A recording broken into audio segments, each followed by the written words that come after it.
What's up everyone? Rivian just dropped a big update to the drive modes. There's a whole new screen layout, lots of new features, and some interesting information that you didn't have access to before. So in this video, I want to get into all of that. There's a lot of cool stuff to check out though, so let's get started.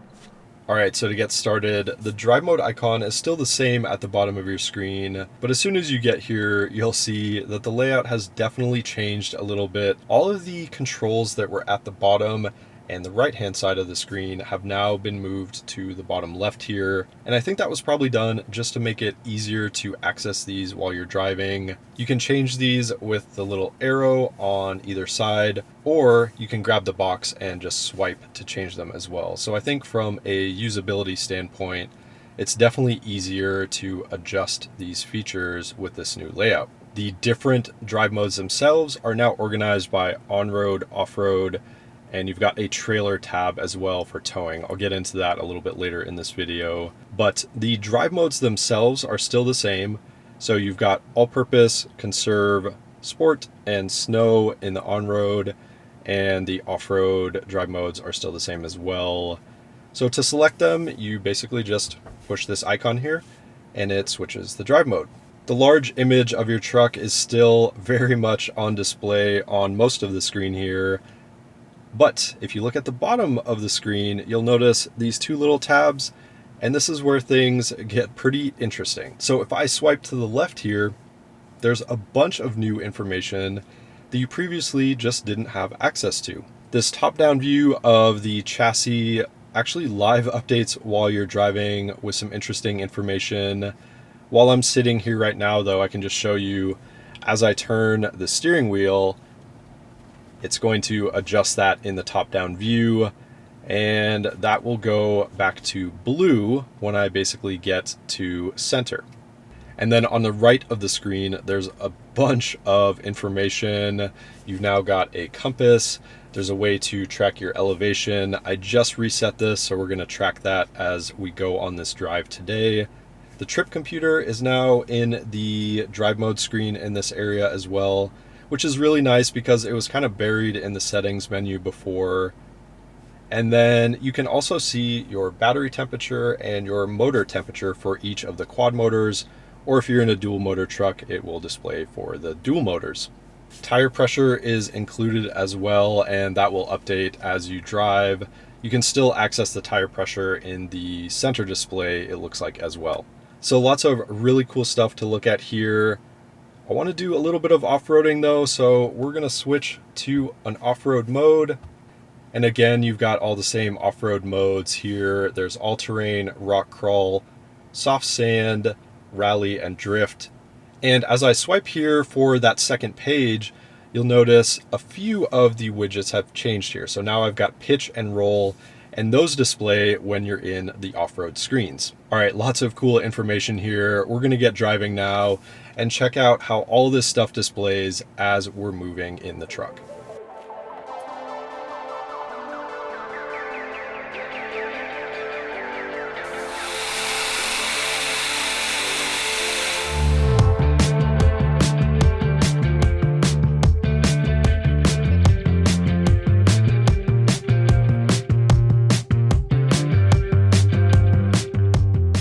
So now we are moving, and you can see that that top view is actually updating live. The blue bars are showing acceleration or using energy, and then when I let off the accelerator, it's going to show the regen braking. Now right now it's just biased towards the front, but I'm at pretty low speed. So as I get up to higher speeds or highway speeds, you'll see that that regen starts to go to all four of the quad motors. Really cool to see this information as it's happening live here. And I'm interested on this trail today. There's a couple sections that aren't super challenging, but a little off camber. It'll be cool to see how the power is distributed to each of the four quad motors. I'm expecting it to be different depending on where traction is and what type of terrain we're on. But yeah, we're just gonna head up this mountain here and see how this data displays. Should be really cool.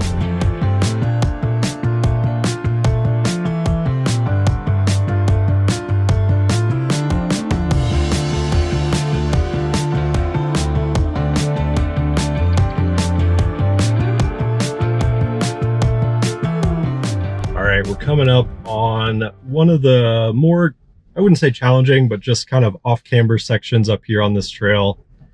Got the camera set up outside the truck, and I've got the camera rolling inside the truck to record the screen. We're just gonna see where the power goes to each of the quad motors, and also see how much pitch and roll we get in this section. Should be fun.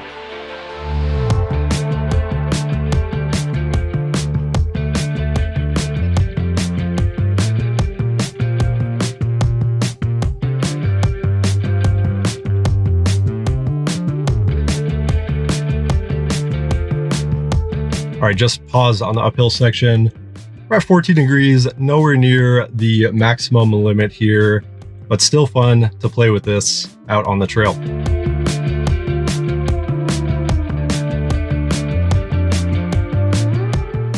It was really cool to see how the power was being directed to the motors where the tires needed traction. And the pitch and roll gauges are really nice as well. On more challenging trails, it'll be very useful to see how close I'm getting to the limits of this truck.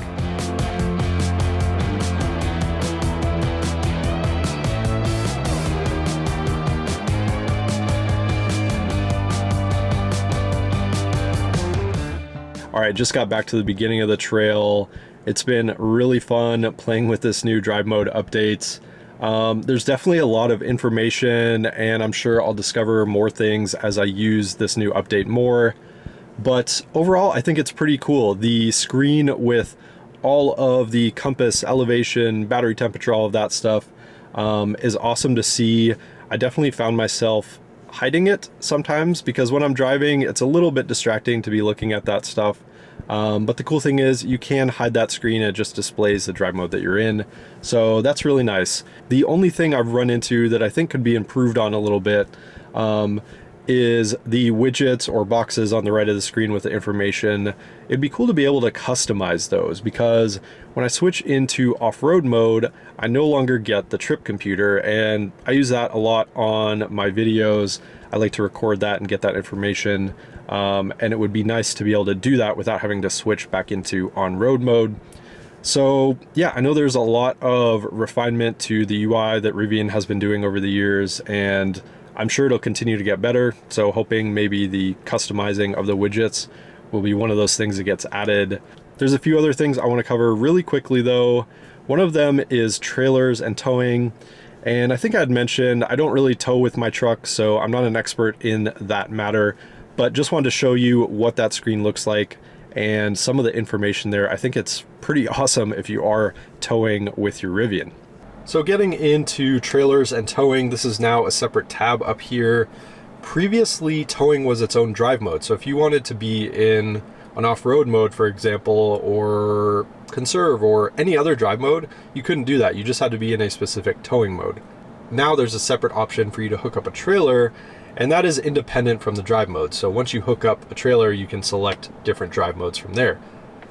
Again, I'm not an expert on towing, but reading this, it sounds pretty amazing.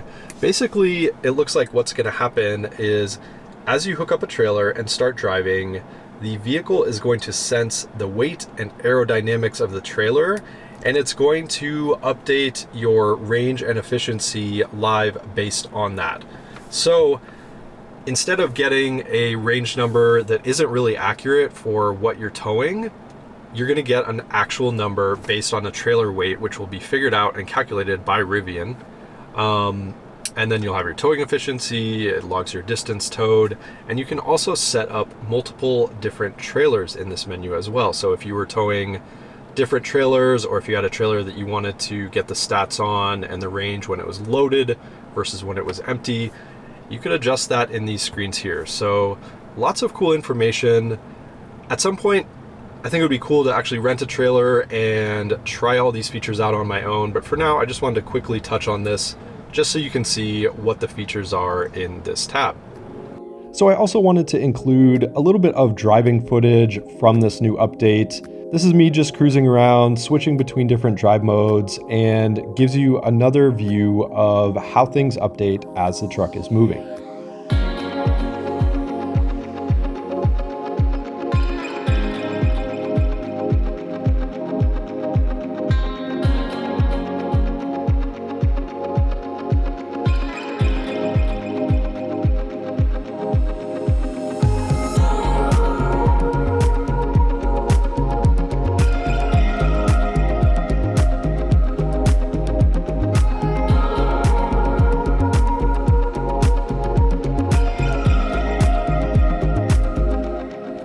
right, I just got back home.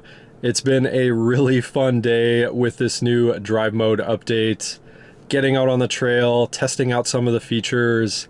I'm sure there's going to be a lot more exploration in my future videos, but I'm also interested to hear what you guys think of this new interface. Overall, I really like it. It's only been about a day. I'm still pretty stoked on it. There are a few things though that I think could be a little better. And before we end this video, there are two other small things that I quickly want to cover that came with this software update as well. One of them, when you go to your cameras, is that you now have the option to get a truck bed camera. So you've got your standard rear bumper view, and then if you click the truck icon again, you have access to that camera that is in your spoiler. That's been up there since you bought the truck, but up until now, you haven't been able to actually use that camera. This is a pretty cool feature if you want to keep an eye on what's in your truck bed, or even just look at your tonneau cover that is stuck in the closed position. And the last thing that comes along with this update is a new Halloween mode. There is a riddle in here just like there was last year. I'm not going to show you guys this yet in this video. I will save that for another one. Thanks for watching, everyone.